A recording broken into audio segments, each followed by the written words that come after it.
Welcome to the kingdom. I'm Chris, and this is Good Enough Gaming.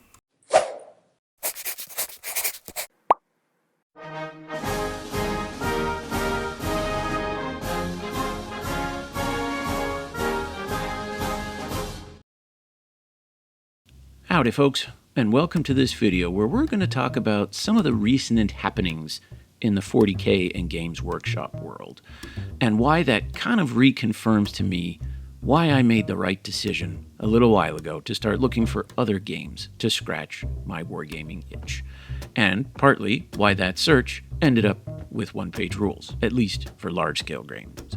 So this is partly a rant, partly I told you so, and partly a what else are you waiting for? Now, when I started this channel 2 years ago now, can you believe it? I posted a big series comparing 40K and OPR. And in that series, I talked about in detail many of the reasons why I quit playing 40K in Age of Sigmar. And it included things like the price hikes, the too frequent rule changes, so on and so forth. Well, recently Games Workshop has done two more things that, at least to me, kind of reinforce those same issues. They're not the same level of severity, at least one of them isn't. But on the whole, it's shown why I just don't want to patronize them as much anymore, and have been looking for somewhere else to put my money. So the first item is the recent news involving Galactic Armory. Galactic Armory is a company that makes 3D printed and plastic cast weapons and armor and accessories and stuff like that for people to use in cosplay. And they've been doing it for years. Years, folks. Keep that in mind. Because all this time, Games Workshop hasn't said a word to them. And they can't claim that they didn't know. Because anyone who goes to any gaming convention and sees some of those amazing cosplay that people can produce, full-size Space Marine uniforms, all that good stuff, is going to ask, hey, where did you get it? And for those that didn't make it themselves, they bought it from a company like Galactic Armory. So word has already been out there. But just a few weeks ago, Galactic Armory got a cease and desist order from Games Workshop, demanding that they stop all production of anything using Warhammer IP. So why suddenly now? Well, it's because Games Workshop has decided that they're going to start making their own wearable Space Marine helmets. So it wasn't that Games Workshop didn't like other companies using their IP, it's that GW didn't want competition. I mean, why beat your competitors on the open market when you can just threaten to sue them into oblivion if they don't quit making your stuff? This is exactly what happened years ago when Games Workshop went after content creators on YouTube. And wouldn't you know it, they started suddenly shut down those channels that were making content using stuff from the Warhammer universe just around the time that they wanted to launch Warhammer Plus. So once again, for years and years, they're happy to let other people provide free advertising using Games Workshop IP. But once it became direct competition for real dollars, then out come the lawyers. Also, the Games Workshop helmet is selling for $169. And while Galactic Armory has removed their Space Marine helmets, so I wasn't able to check and see what prices they were going for, they have other helmets for things like Star Wars that are running for anywhere from $120 up to $160, $170, depending on what materials it's made of, the detail, whether you want it cast or printed, so on and so forth. But even then, it means you can get one of these helmets for a lot cheaper than what GW is selling theirs. Now, granted, the GW bundle is coming with a t-shirt, but a $40 t-shirt, that must be one heck of a t-shirt. Ah, well, will GW ever change? Probably not. And on top of that, while GW is big and recently hit blue chip status on the London Stock Exchange, Lucasfilm and Disney are way bigger companies, and they haven't decided to go after Galactic Armory over the Star Wars gear they sell, and Microsoft hasn't gone after them for the Halo gear that they sell.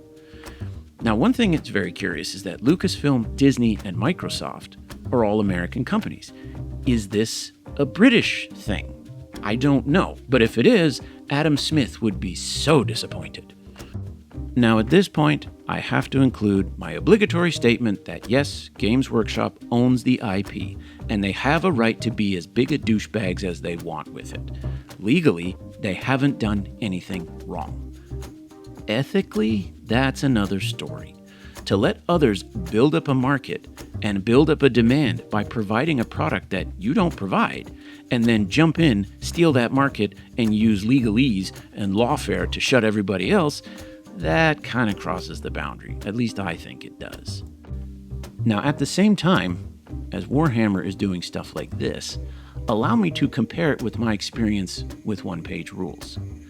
As a much smaller game and a much smaller company, OnePage Rules welcomes and encourages its players to participate in developing not just the community, but the game itself.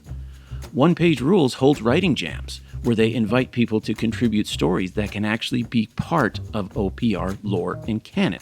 Now, yeah, the Black Library does have a once-a-year open submission, but the lack of frequency and the scale of the competition makes it feel more like a, hey, why don't you guys do our talent scouting for us, instead of, hey, help us build our world. And on top of that, recently OnePage Rules had its first mission jam, where players could submit missions to become a part of official OPR future releases. Mini Wargaming did something similar for Ravaged Star. Now, when was the last time Games Workshop asked the players at large to help design something like missions, or to design new armies, or to have input like that? OPR also has a Rangers program, where individuals can sign up to kind of be the local go-to person in their area, and they're rewarded the more they do for OPR. They're given exclusive models, they're given space and acknowledgement on the website. Like, OPR says, help us and we'll recognize you for it. Whereas at the same time, Games Workshop is slowly removing individual credits. Their codexes no longer say written by, painted by, so on and so forth.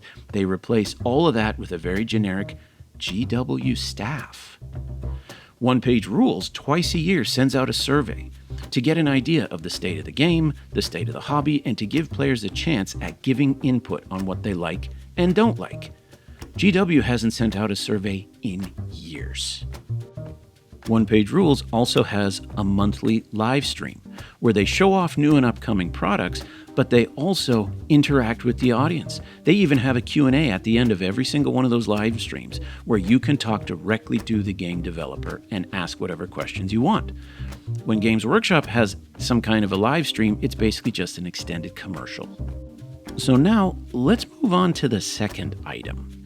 It's more minor in terms of its direct impact on 40K as a game, on Age of Sigmar, and on players in Games Workshop's mini games and worlds, but I also think it's very, very telling. So Games Workshop has recently changed their logo. Now, I'm not talking about renaming their brick and mortar stores to Warhammer instead of to Games Workshop, or creating that hammer and eagle wing logo. I mean the iconic red and yellow Games Workshop logo has been replaced by this. I mean, what do you say to that, other than it's plain, boring, and sterile? I first read about the change in an article on Wargamer, and the author was a little bit kinder to GW for the change. But if you read between the lines, I think he sums up very nicely how most of us probably feel about this seemingly small change to the font of GW's logo. So here's what he said. I might look at GW's artfully meaningless new corporate logo, designed for a completely different purpose and audience from the classic one that's seared into my memory, and feel a stab of betrayal, like something I owned had been taken from me. The logo I remember is gone, and the company, game, and hobby it represented to me when I first saw it are also gone. They've grown into something different, which I also like, but it isn't the same. Instead of preserving the exact vibe that it offered 7-year-old me at the exact time that I found its products most magical and unique, GW has done what companies do, and changed in order to make more money in more ways. The picture from the shop that I liked has been taken off the shop, stripped of personality, and repurposed to appeal to rich people I don't know, and who don't care about the toys that the shop sells. If I thought that way, it might hurt my feelings. It might remind me of my mortality and the impotent anger I feel at the society around me simultaneously getting crappier and feeling less and less made for me in particular. Luckily, I'm much smarter than that. It's just a logo. It doesn't affect me. It doesn't matter that it smells of printer paper and carbonated water instead of cheap carpets and polystyrene cement. It's fine. I'm fine. How are you? If I'm reading that right, he's expressing what I imagine many 40K players are feeling. That GW is changing course. And while this specific change isn't a change that affects the game, the models, or the lore, it does reflect a deeper change in management, in decision-making, in the outward appearance, and in the drive and goals of the company that will, in time, influence the game, the models, and the lore. And he's not sure if it's a big enough change that it should elicit some kind of horrible response, but it also shouldn't be just dismissed as something trivial. So, if you've started growing disaffected by GW, give OnePage Rules a try. It feels very similar as a game. It allows you to continue using the exact same models that you already have in your collection. It has one of the best army builder apps I've ever seen for a tabletop game. And it's a builder that even allows for publishing community-created lists into the army builder for everybody else to use. And of course, the core rules and the army books are all free. So what have you got to lose? See if there's a ranger in your area, and you might just find a way to enjoy everything you loved about Warhammer without having to bring in all the stuff that you don't like. So thanks for watching. Let me know what you guys think in the comments down below. And until next time, keep your dice on the table.